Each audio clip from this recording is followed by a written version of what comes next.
I usually just drop it in my pocket. Right, I don't have a pocket, so. Or clip it. Yeah. Okay. There you go. Yeah. And then this is the remote. And you said this is just like what you use? Just the ones so that I the use. one Yes. forwards and backwards. Mm-hmm. And I can leave this here if you want it. Thank you. So Mimi is a docent at the Holocaust Memorial Museum and Education Center, and she's also a retired judge, is what I was told. Is that correct? Good. Keith, you got it right. And so, Mimi, it's great to have you here, Thank and you. your husband, Gerald. Thank you. Yes. Thank you very much to all of you. I cannot. I think it's upside down. Can you hear me? Yes, thank you. Thank you. Yes. Help your mother. All right, give that a go. Thank you. Okay. Okay. I really do want to thank you very much for this invitation. I am absolutely honored by it. Not only because I am grateful to speak to people about what happened in this world during the period of the Holocaust, which is generally placed between 1933 and 1945, 1945 being the end of World War II. But because it gives me an opportunity to speak about my family, and I always like to speak about my family, particularly the ones that I like and the ones that I love. So today I am going to speak to you and take you on a journey through the life of one man, Shlomo Toporek, who was targeted and brutalized because he was of the Jewish religion. Shlomo was my dad. I'm going to start his journey on September 2nd, 1943, in the killing center of Auschwitz-Birkenau in occupied Poland. Shlomo has been brought to this place on a train in what we commonly refer to as a cattle car. The train gets to this place, he is forced off of it onto a line that is moving forward.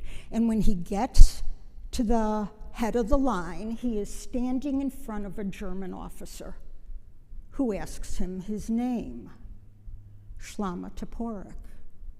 His age, 23. His occupation, tanner. And Shlomo is waved to one side.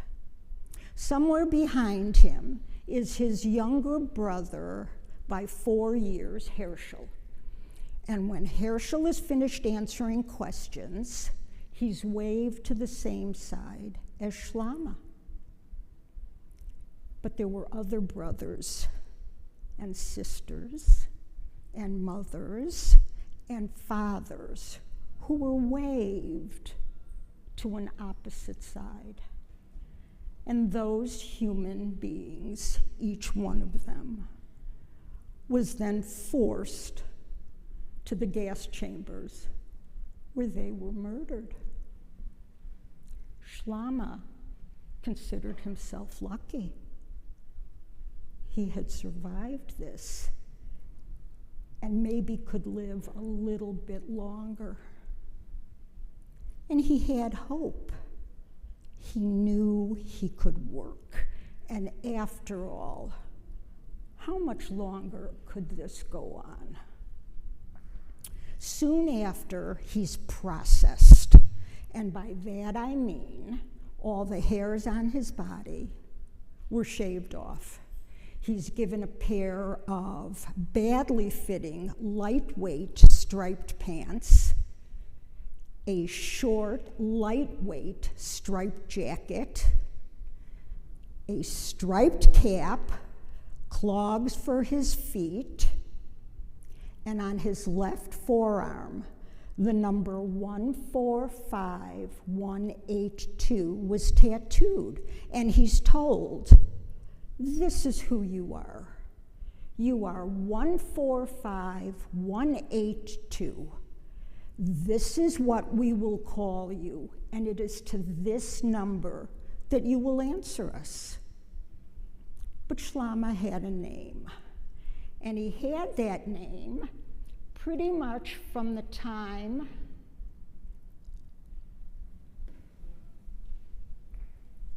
am I missing something? Marie, let me just try this.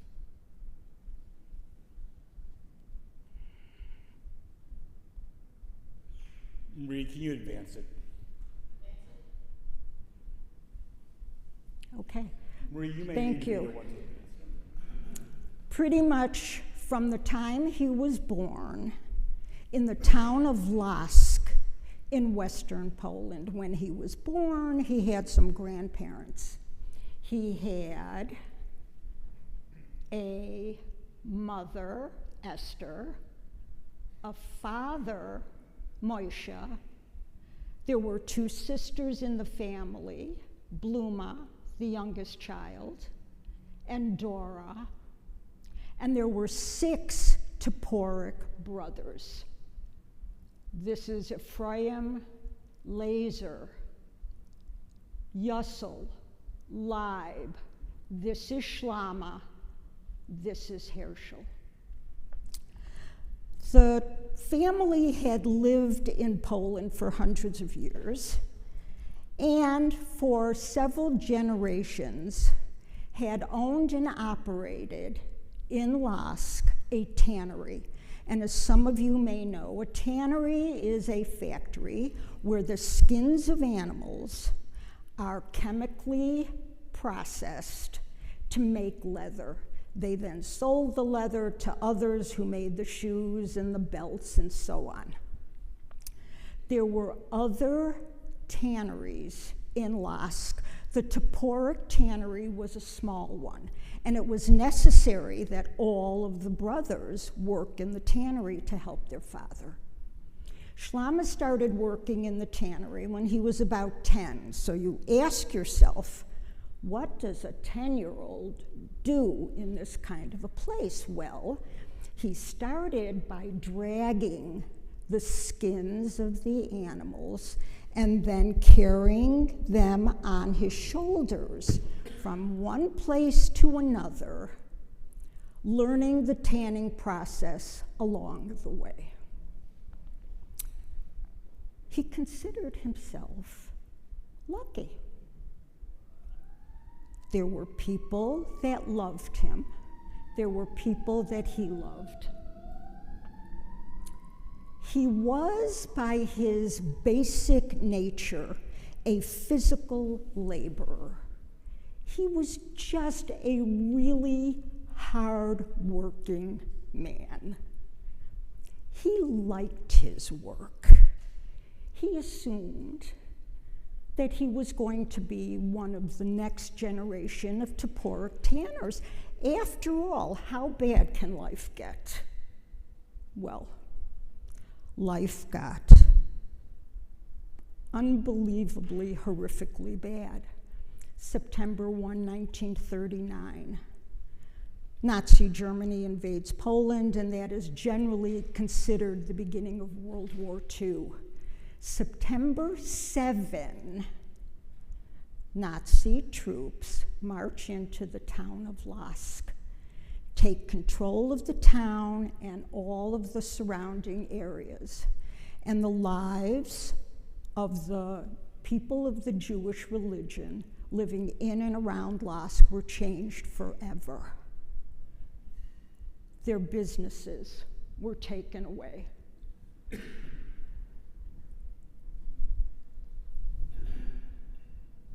Again, move forward, move forward. Thank you. Businesses were taken away. Jewish people were openly and often harassed on the streets. sometimes beaten, not just by the Nazi occupiers, but sometimes by people who were not Jewish, who lived in and around Lodz. All of the Jewish people were made to live in one area, bounded by very specific streets, serious curfews, under heavy guard, including guards with guns and with vicious dogs. And everything was rationed. And the rations for food became less and less. And then Jewish people started to be taken out of Lodz. They're told, don't worry, we're just going to relocate you. When in fact, most of the Jewish people in and around Lodz died and were murdered, either in the Lodz ghetto or in the Chelmno killing center, both of which were close to the town of Lodz. Others, like Shlomo, were taken for work. So he would be taken to an area around Lodz at the beginning, smashing boulders and large stones with sledgehammers or hammers. At the beginning, the purpose was to make roads for the German military. He would be brought back to the place where his family was living and then taken out again. A couple days later, a week later, for different periods of time, and then brought back. This went on until late February, early March of 1942, when Shlomo and Herschel were taken from where the family was living in Lodz to the first of 3 Judenlagers, Jewish work camps. That was the last time Shlomo was ever in Lodz. It was the last time Shlomo saw most of the people that he loved, in fact, most of the people that he knew. Now, these 3 Judenlagers were very similar one to another. Sanitary conditions were almost non-existent, and there was absolutely no medical care. The work was outside work, in the cold, in the heat, in rain and snow, this time laying railroad tracks. It was from the 3rd Judenlager that Shlomo and Herschel were put on the cattle car and taken to Auschwitz-Birkenau. Auschwitz-Birkenau was the largest of the killing centers. It went on for miles and miles and miles in every direction. And it was made up of maybe 50 subcamps. And in some of these subcamps, companies were operating. Companies that not only had a presence in Poland or in Germany, but in Europe, and some of them had presence in the United States. We had companies like IG Farben, who was into chemical manufacturing. They were trying to develop synthetic rubber. They were into pharmaceuticals. One of their businesses was Bayer Aspirin, who was conducting medical experiments and developing pharmaceuticals in Auschwitz-Birkenau. Companies like Krupp's and Siemens, who were developing electronics and making parts for German planes and boats and tanks.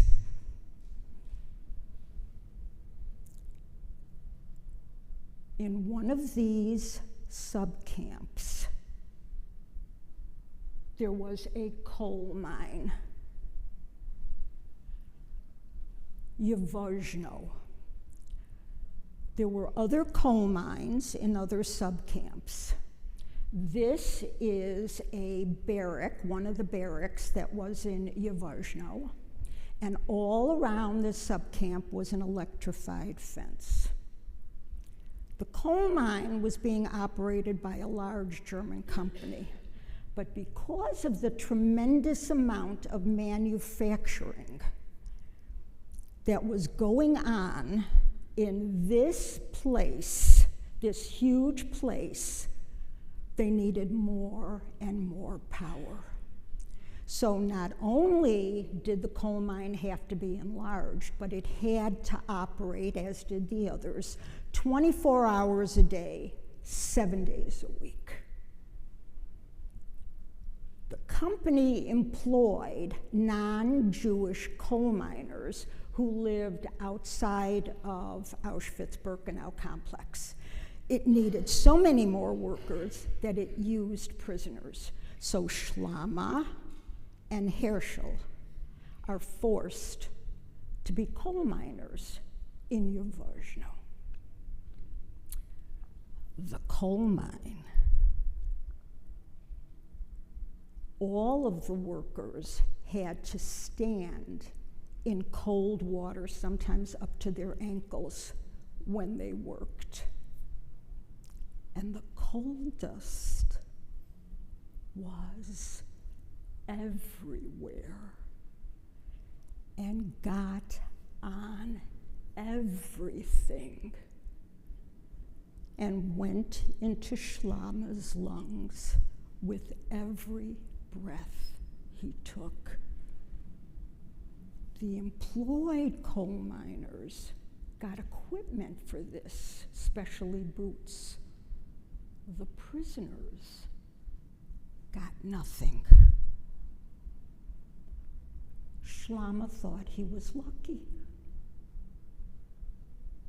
He worked the night shift.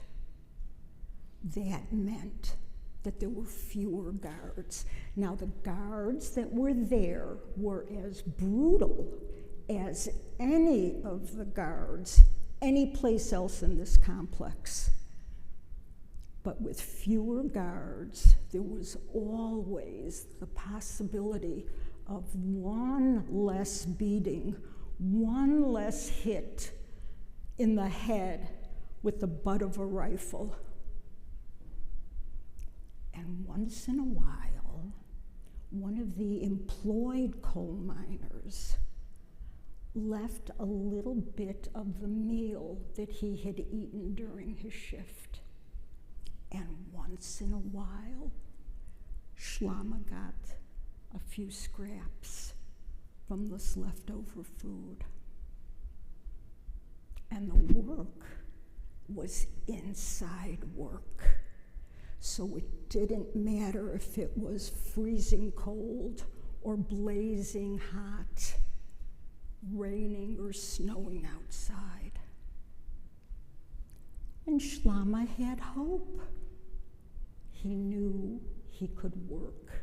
And after all, how much longer could this go on? We're going to move forward in this journey to the middle of January 1945. Schlama and Herschel are still being used and forced to work as coal miners in Yvozhno, but things have changed. Germany has started to lose the war. Allied troops are surrounding German troops fighting fierce battles all over. And the army of the Soviet Union has moved very close to the Auschwitz-Birkenau complex. The people running the place are in a state of panic. They are burning documents. They are burning buildings. And these crazy guards are just going through randomly, killing prisoners.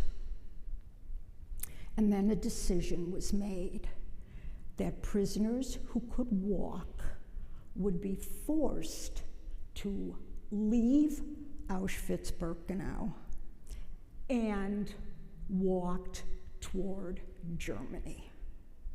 And so, in the middle of January 1945, Schlama and Herschel are forced to march out of Yavozhno. This is the middle of a very cold, bitter, very snowy winter in Poland. There's no place that's like Miami Beach here. And when they are forced to leave, they're not given hats and scarves and gloves, no Eddie Bauer jackets, and no different shoes for the weather. And they are forced to march under heavy guard with vicious dogs. And they march. These marches have come to be known as death marches because of the tens of thousands of prisoners who were murdered along the way. I have read from sources that I think are reputable that 200,000 prisoners died along these death marches. And they were going on not just from Auschwitz-Birkenau, but from other camps run by the Nazis. The first place that Schlama and Herschel get to on this march was a subcamp, Blechhammer. And in Blechhammer, Schlama is able on his own to scavenge for food because the prisoners are not being fed.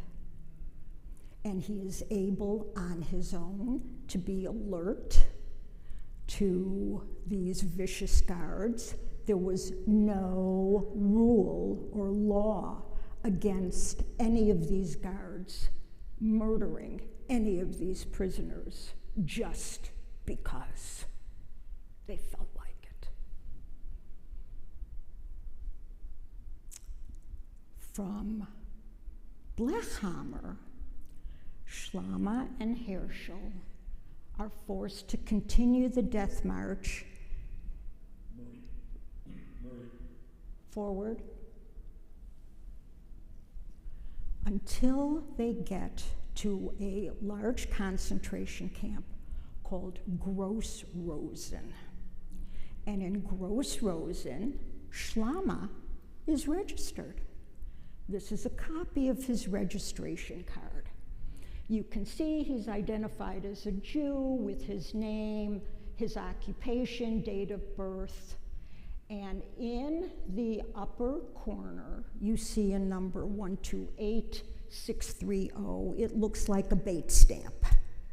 So that's what I'm assuming it was. And that number changed.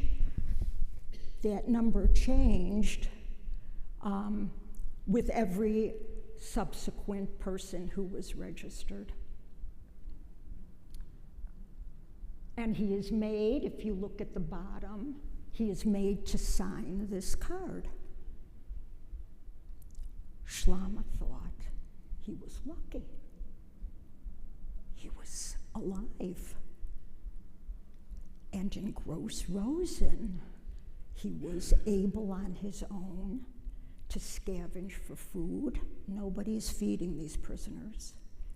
And he was able on his own to be aware of what was going on to avoid these crazy, crazy brutal people who were just guards who were just going around and randomly killing prisoners.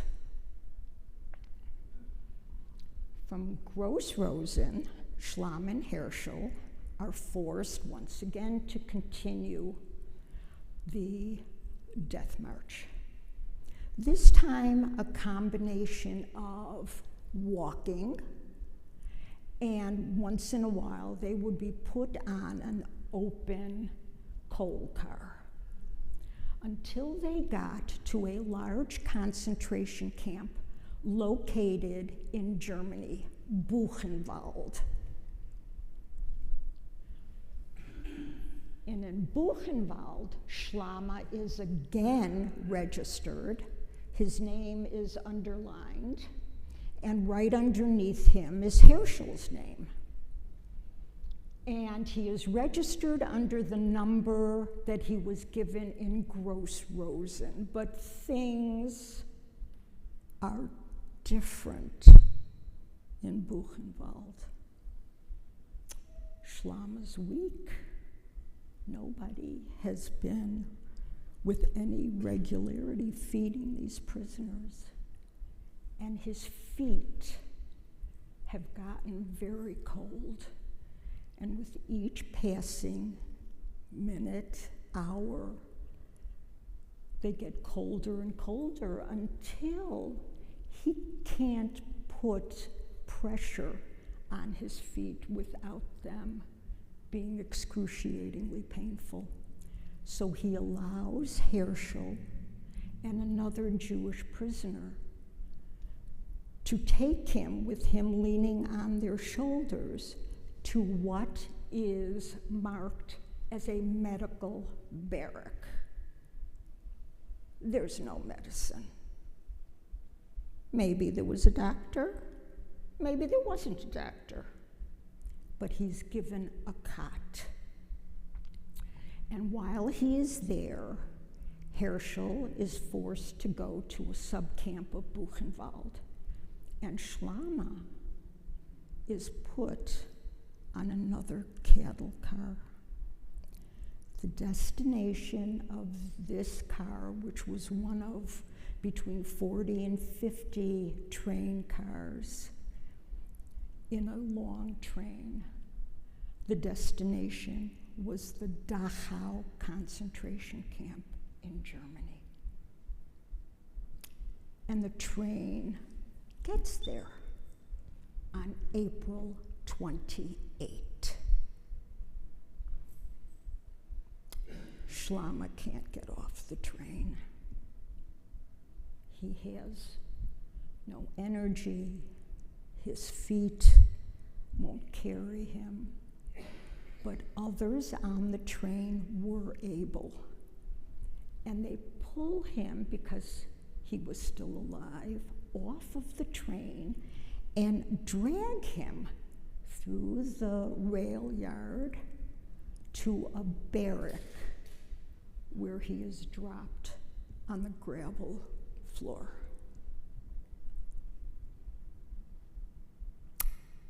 He thought he was lucky. He was still alive. And he had to look pretty deep to find any hope at this point. But he had a sense that Germany was starting to lose the war. After all, how much longer can this go on? The next day, the prisoners hear a lot of gunfire.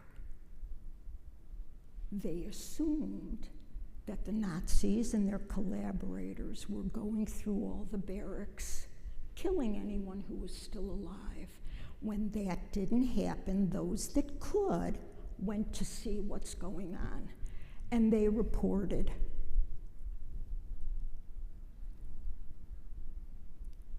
Yes, there were soldiers firing rifles and guns, but it looked like at that time they were shooting up in the air. Nobody recognized the uniforms that these soldiers were wearing. And the soldiers are yelling. Nobody understood a word of what they were saying until they heard Yiddish.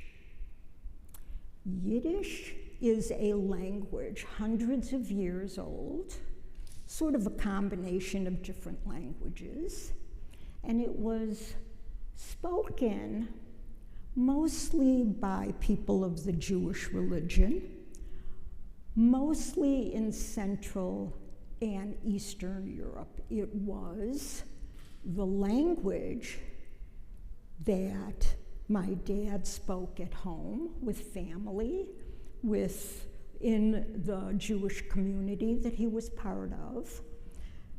My dad went to Polish public schools, so he was totally literate in Polish. He read it, he wrote it, totally understood it, and of course, spoke it to the non-Jewish people that he interacted with all the time, every single day. In Yiddish, the prisoners hear, "We are Americans. We are Jews. You are free."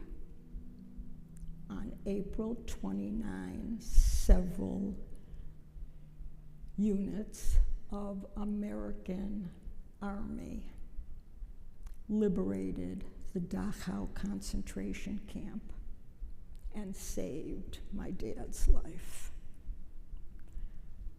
So what did these soldiers see when they got close to and into Dachau?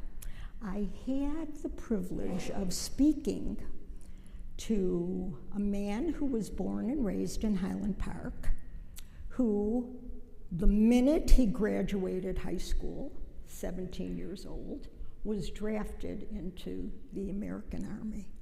And he was with one of the first units that walked into Auschwitz-Birkenau. And he actually, when I asked him if he could describe it, he started to cry all these years later, because I spoke to him, I would say, within the last 5 years.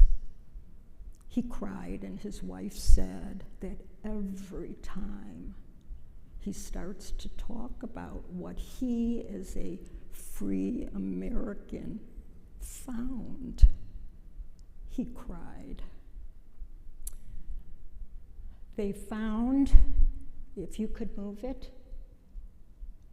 they found the dead bodies of thousands of human beings piled in heaps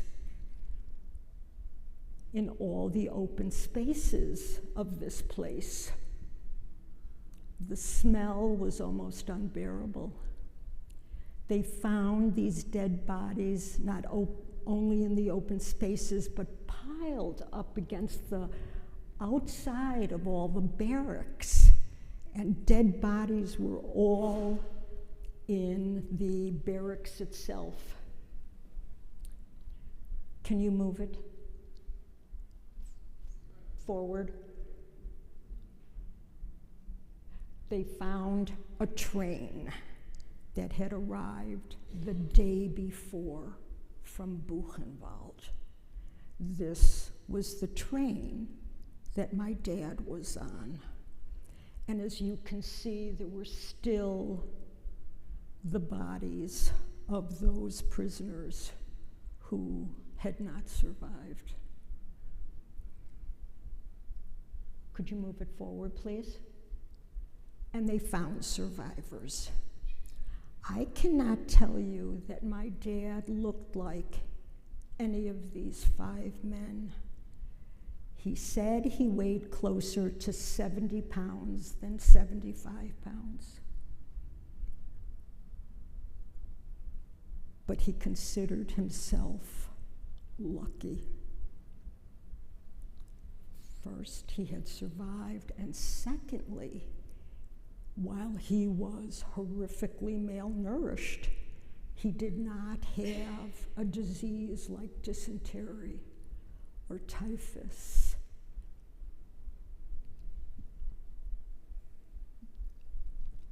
The Americans opened medical barracks, transformed some of them to medical barracks, and started treating the sickest first. My dad said that after a very short period of time, he was attended to.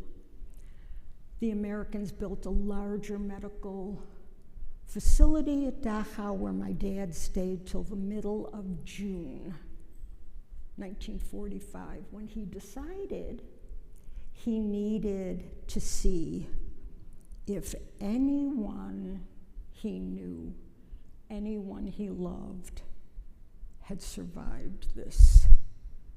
And so he started to go to DP camps, displaced persons camps. These were areas set up by Allied forces to help survivors, not just Jewish survivors. There were other victimized groups, other victims of this horror that was Nazism. They were set up to help these people get back to themselves physically, but also mentally. So every DP camp that my dad went to, he registered, gave information, and he asked about people that he wanted to know about, and he looked on boards.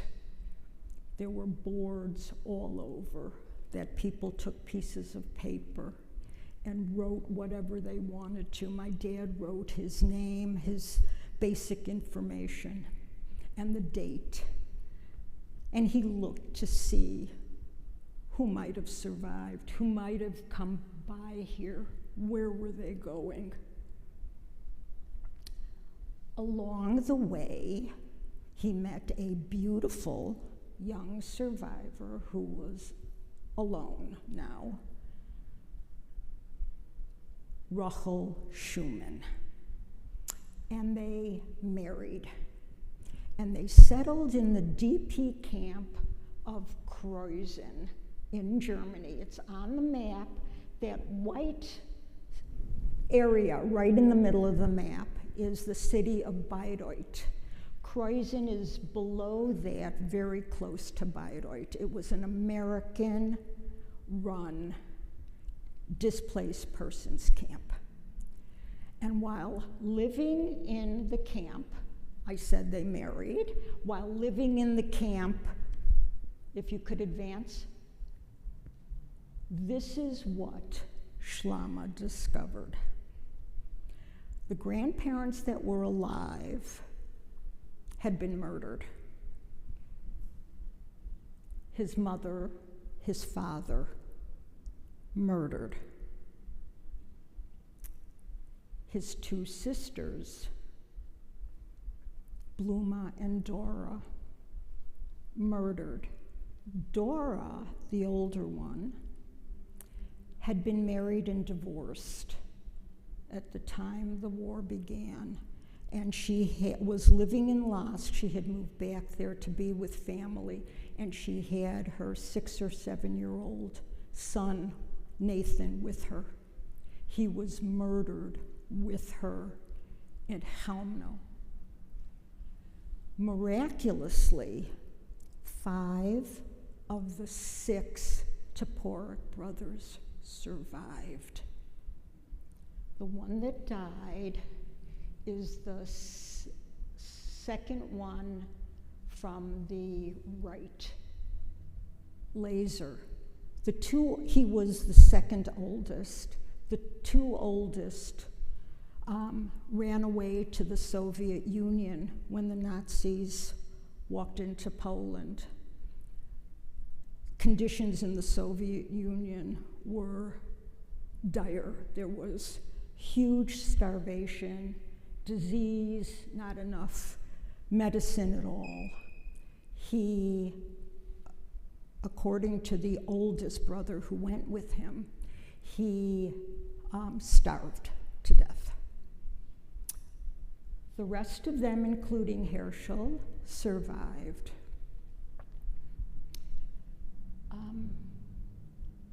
Could you advance? While in Kreuzen, Schlama and Rachel have their first child. And I'm hoping that you all see the resemblance between that stunning, stunning baby and me. Because it is me.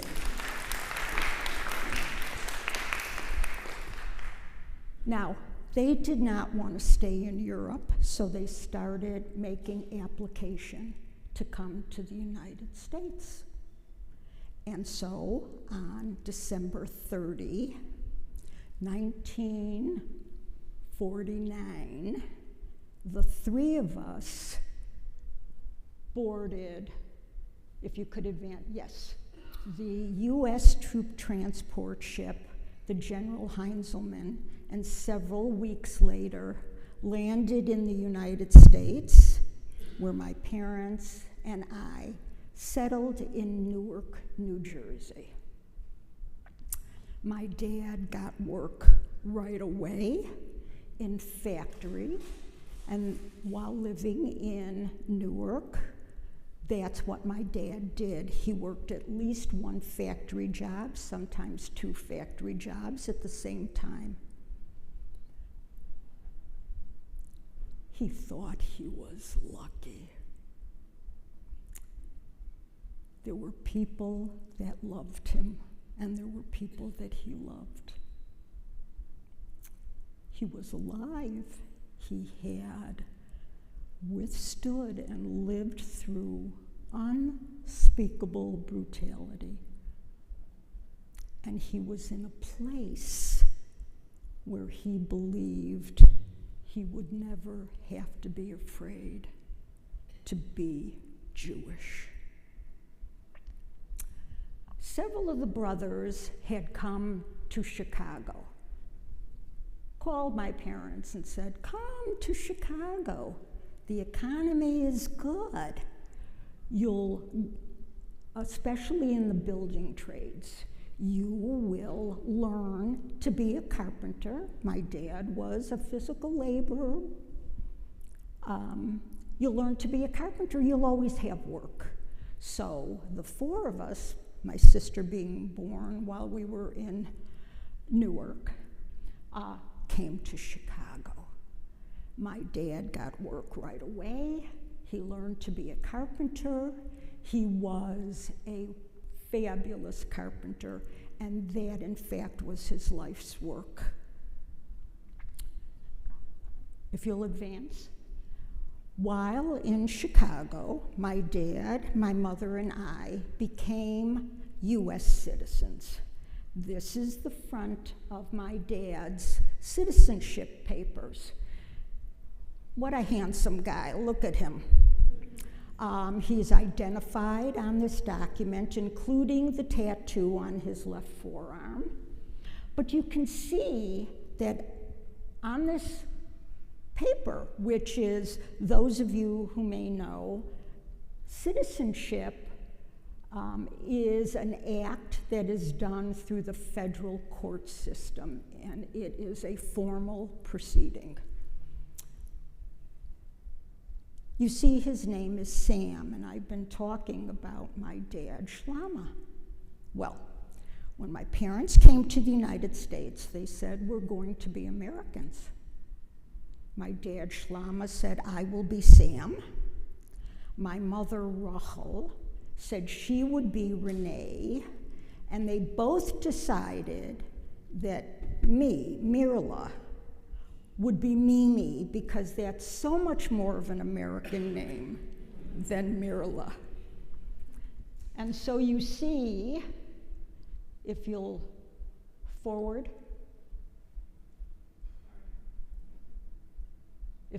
yes, on the back of my dad's document, It says that his name was formally changed from Shlama to Sam during these official legal proceedings.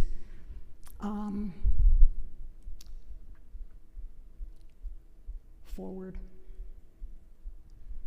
My dad was very, very proud that he could raise his children in a place where they could choose how to live their lives, and they could choose what they wanted to do with their lives and their life's work. Forward.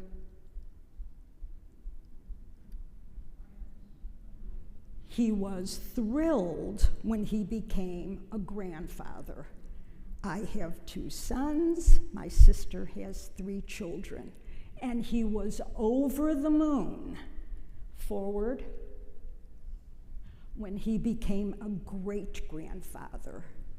You will see on the left, or on the right, there's Keith, that you all know and love, with the first of his 3 children. Wonderful, gorgeous, the smartest. I'm sorry to say that to everybody, but true is true. And the other one is our youngest son, Keith's younger brother, with the first of his 3 children. Also incredibly the smartest and the best. My dad lived to be 90 years old. He considered himself very lucky, and he had hope every single day. Thank you for taking this journey with me. You still feel like there's some questions? Oh, sure, of course. Oh, my pleasure, really. Please let us be seated, and Mimi has so graciously agreed to take some questions. Before we get into questions and just give you a chance maybe to think about what you want to ask Mimi, first of all, I just want to say thank you to everybody for having your phones turned off. It was awesome.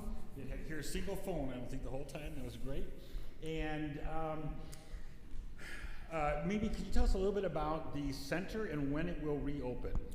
Well, the Illinois Holocaust Museum and Education Center, located in Skokie, is closed until, they say, the beginning of July 2026, because they're redoing the inside, not necessarily expanding it. I don't think they can expand the footprint. But now that they've had all these years, they know what the needs are and the flow of people. When they first opened, they didn't have all the students coming in, and now it's required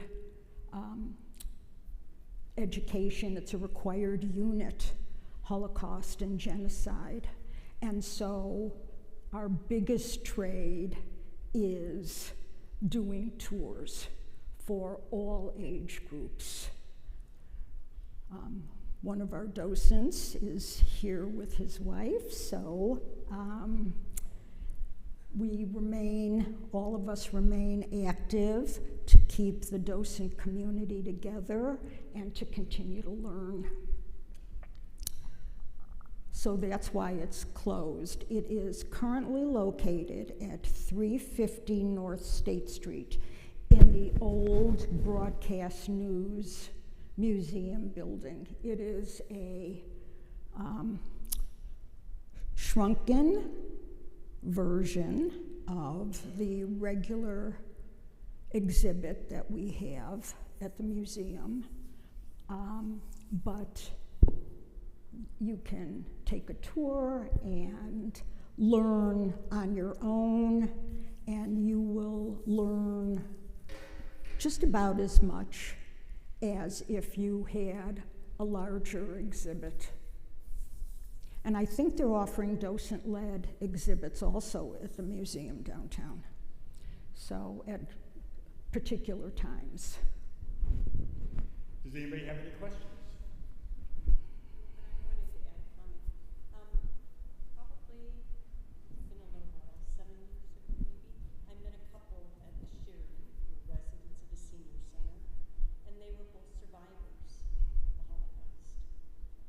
And I asked the wife, I said, would you sit down and do you feel comfortable talking about it? And she said, Carrie, honestly, I would love to, because the children today, in schools today, do not know what we went through. She said the only way she survived was she was taken in from a Polish family, a well-off Polish family, and they acted as if she were their youngest daughter. She said she does remember seeing her mother and father when she was 4 or 5, seeing her mother and father and her 2 brothers being killed in front of her. So she and her husband are both survivors. The survivor community, we were very lucky because Skokie had a large number of survivors within the community.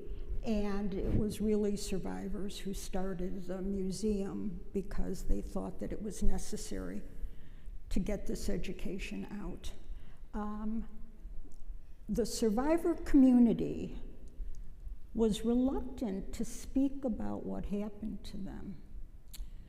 My mother, for instance, she died when she was 60, so she was young, but she never spoke of what happened to her. She spoke about growing up. She spoke about what happened. Her mother had been killed as when the German army came into their town. And she spoke of what it was like in the ghetto with her father and younger brother. And she, like other young people, had to sneak out of the ghetto to try to find food and to get food. She spoke about the liquidation of the ghetto and how she escaped into the forest, and that was the end of what she talked about. And I always thought, well, this is so painful. She had such a loving mother and father and brother, and she was sad her whole life, really. She could not get over this trauma. And I always thought there would be plenty of time as she got older to ask her about more specifics of what happened to her. But she didn't get older. And so we lost that, and this is why my sister and I got my dad on tape and got his story written down because we didn't want to lose all of our history. We're humans, all of us, and at some point, once in our lives, we become interested in who came before us. What were they like? Were they thieves? Were they geniuses? We all, of course, came from scholars and geniuses. Everybody that came before us was interesting. Everybody was unique. So my sister and I didn't want to lose more of our background than we had already done.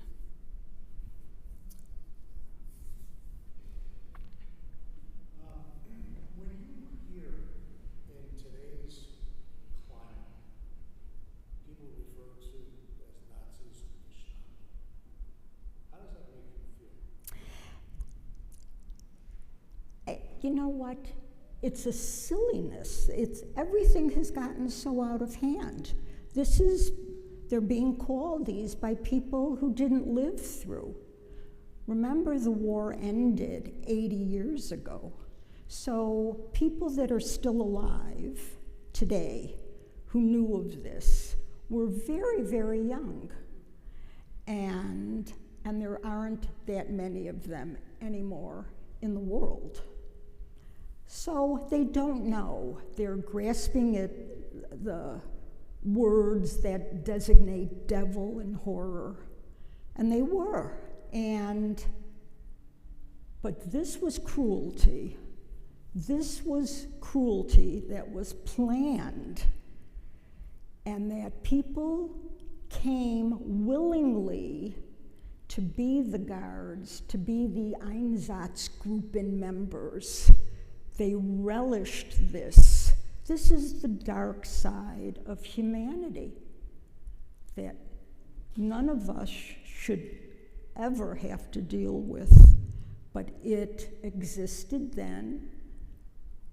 I am concerned. My father, I don't think, really believed that it could happen in America. He was so happy to be in America. The American soldiers who liberated Dachau were so wonderful to the survivors there. He couldn't speak more highly of how they truly saved him. But there are bad people, and in the last couple of years, I think my dad would have been afraid. The anti-Semitism has become extremely vocal and very loud. And there doesn't seem to be as much pushback as I would hope. I think people, if they knew the history of this, have forgotten it.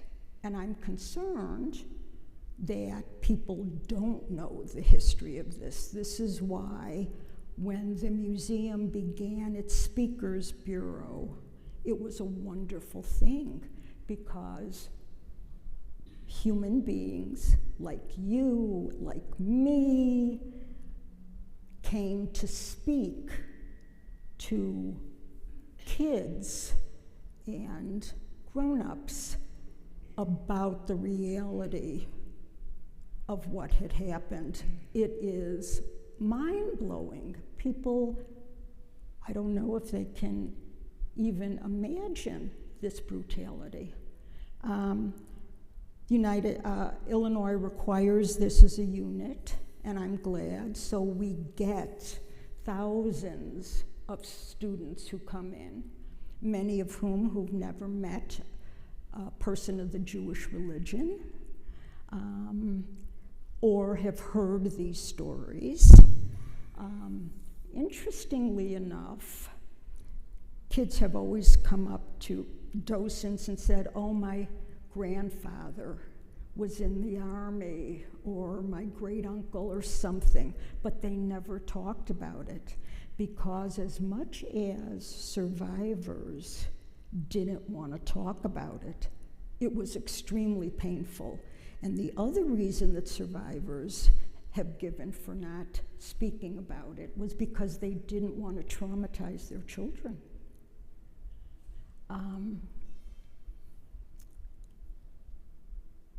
But they thought it's necessary because the world is not going in the right direction. We're all human beings, more alike than not.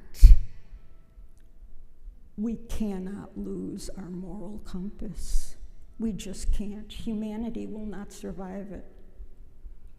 I was in Germany in 1976 to meet family, not me. And I can tell you that my grandparents' family, they were thoroughly ashamed of what their country had done. I mean, they wanted nothing to do with it, talk about it. They had artifacts and such from that time, and it was all stored away in boxes. And actually, I've been trying to get some of the stuff that was given to us to give to Keith that might be part of the museum. But it was a really shameful period for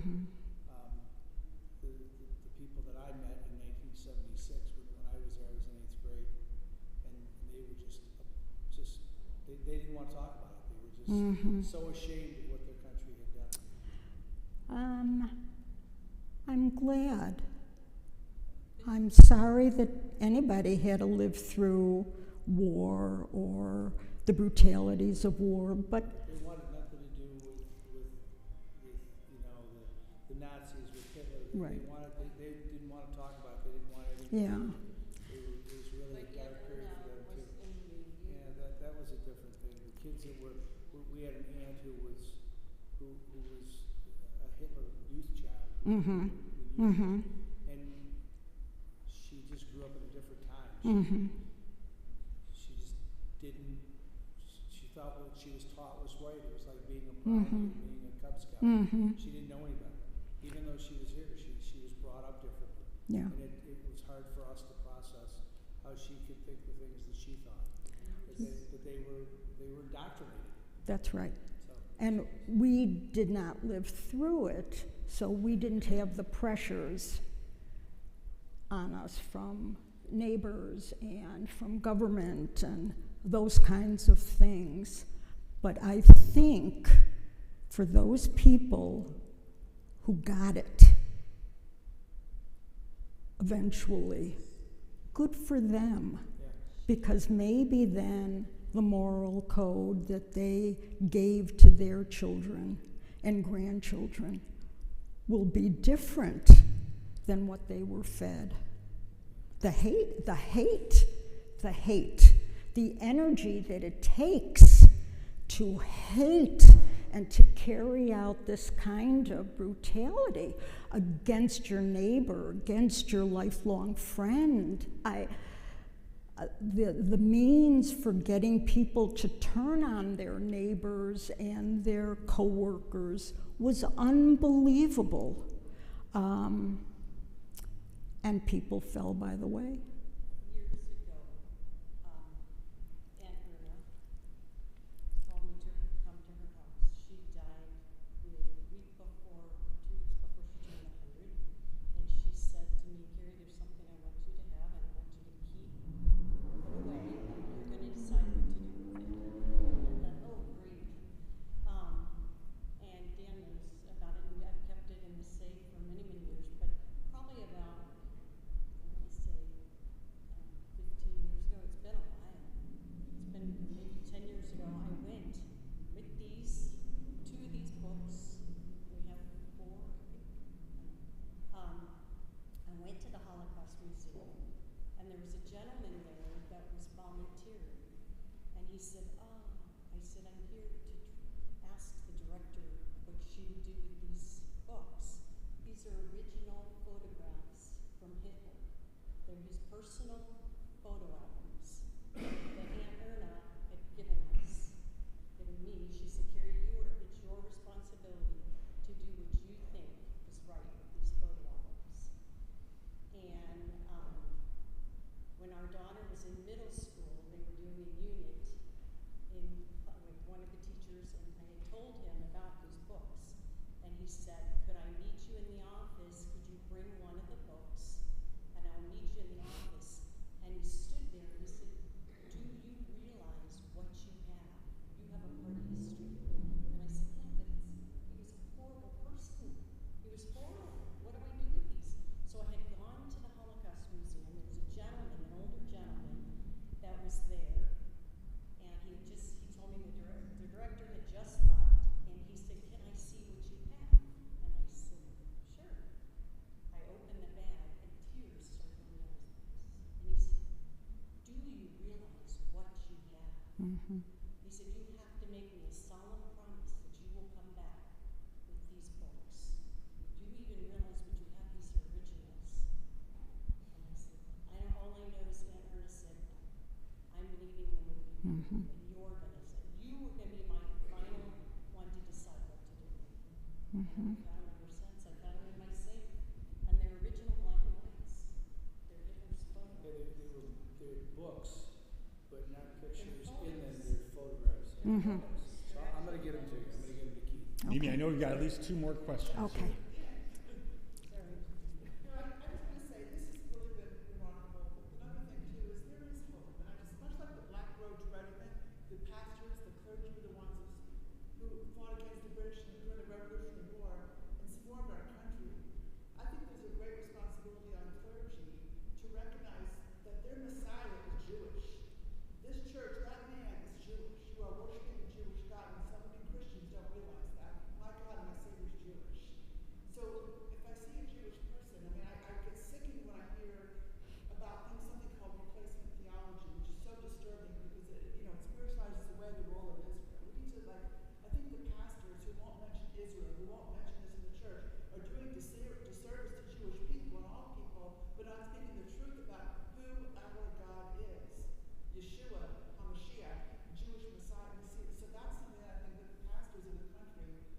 locally, if you're in a church and the pastor is not recognizing that to your congregation, speak to that pastor about that, because Jesus was Jewish.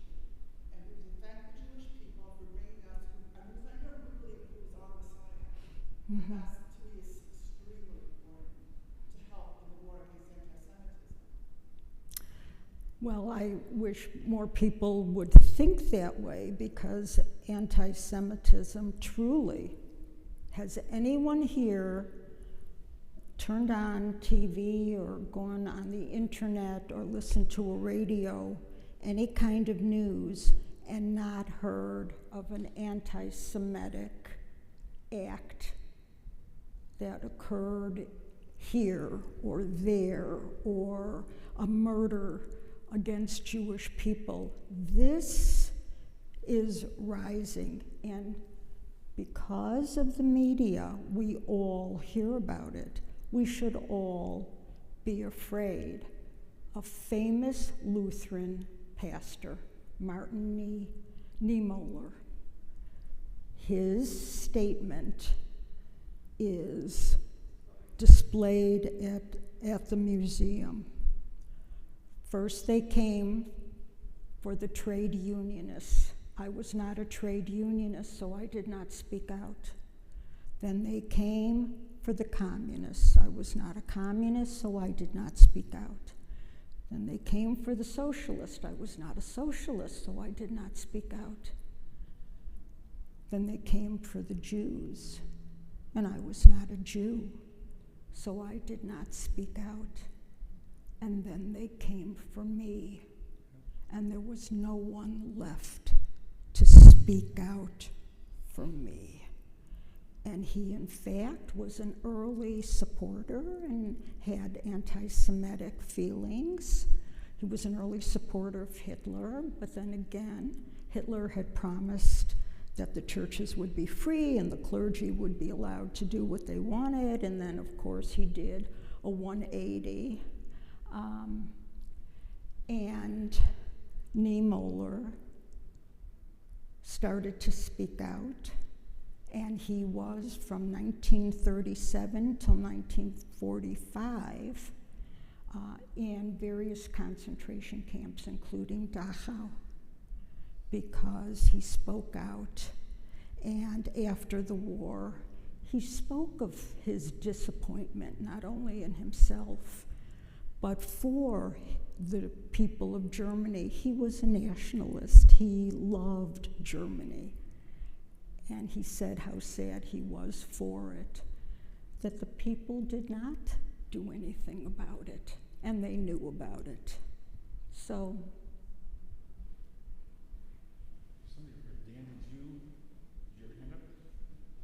Well, I was just going to say, I think General Eisenhower at the time made sure that there were pictures and pictures and Right. pictures and documentation. I think he said very meticulous documentation, so no one could ever say it didn't happen. Right. And today they say It didn't happen.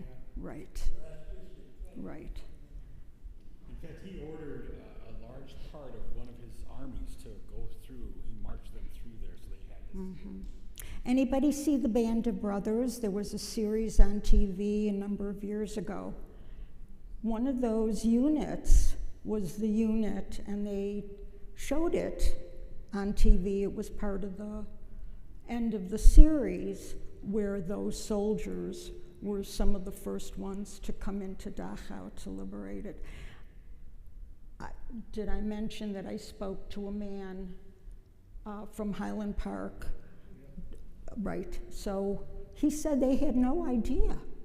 The Americans had no idea what was there. They're going to Munich. What a shock. What a shock. We have a very shy member of our congregation. His name is Rich. He has a question. You know what? I realized they don't show this stuff anymore. When I was growing up a kid, which is, I was born in 50. So I remember seeing all that stuff in the concentration camps, and they were showing that.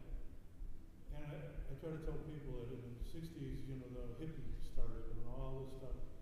And so by 70, I decided to take my Hajj out to California. And kind of stayed with the Kippies all the way out and all the way back. After about 4 months of that, I decided this stuff is stupid. The liberalism in it was out of this world. And I cut my hair and became a dire capitalist after that. But the one thing that I noticed is that what they wanted to do was get rid of man. And I thought, who's the man? I thought it was the rich people, all that, because of socialism. But the man is God. And we've gotten away from God again.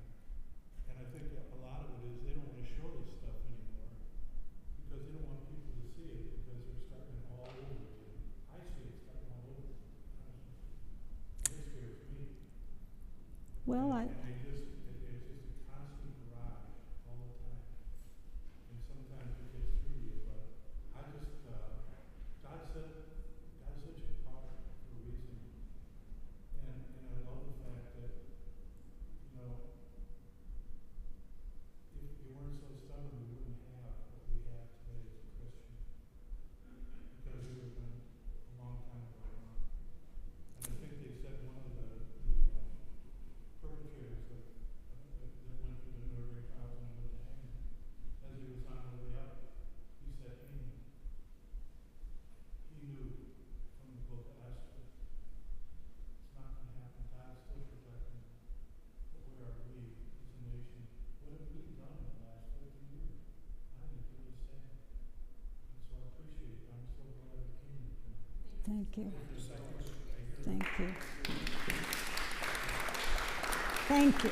The honor was absolutely mine. I really can't thank you enough for allowing me to come and speak to you and to remind you this hate, this anti-Semitism, we've got to stop it before it spreads.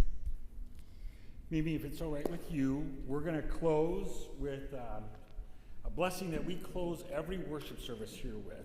Wonderful. It is, this is the blessing that God gave to Moses. And he asked Moses to ask his older brother Aaron to share it with the Israelites. And it's a blessing that today, about 3 billion Jewish and Christian people around the world, a little over 3 billion, have the opportunity to hear. So I want to close with that. But before we do that, there's a saint over here. And Barb, I saw your hand go up. So we're going to take one more question, now we're going to close with the blessing. It's not a question, I just wanted to thank Mimi so much, and I want to thank God for allowing her to come. Oh, absolutely. Thank you very much for that. Thank you very much. Can you join me here? Absolutely. Let me share this blessing with you. Now may the Lord bless you and keep you. May the Lord make his face shine upon you and be gracious to you. May the Lord lift up his countenance upon you and give to you his peace. Amen. Amen. Let's go in peace and serve the Lord. Thank you. Oh, this was wonderful. I cannot thank you enough. I cannot thank you enough. Really, it was an honor for me. Here, why don't you come back to the back? You can shake people's hand. Okay. Here, come on back. Okay. You did wonderful. Thank you. Thank you. Thank you.